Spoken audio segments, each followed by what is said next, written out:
በዚህ ኢንዱስትሪያል ፓርክ ለግብርና ስራ የሚውል ፓምፕ ይመረታል። እኛ ፓምፕ ከውጭ ለማግባት መከራ እናያለን። በዚህ ኢንዱስትሪ ውስጥ የወርቅ ማምረቻ ፋብሪካ ይመረታል። የመኖ ማቀነባበሪያ ፋብሪካ ይመረታል። የብሎኬት ማቀነባበሪያ ፋብሪካ ይመረታል። ፋብሪካ ነው የሚመረተው።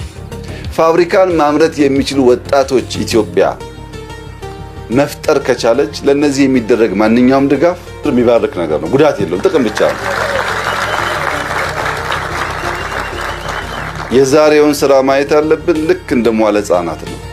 መዋለ ሕፃናት ሳንገነባ ኤሌመንተሪ ስኩል ሳንገነባ ምንም አይነት ስለ ኢንዱስትሪና ፓርክ ቢወራ ዋጋ የለውም። መጪው መጥቶ የሚወስደውን ከወሰደ በኋላ ይሄዳል።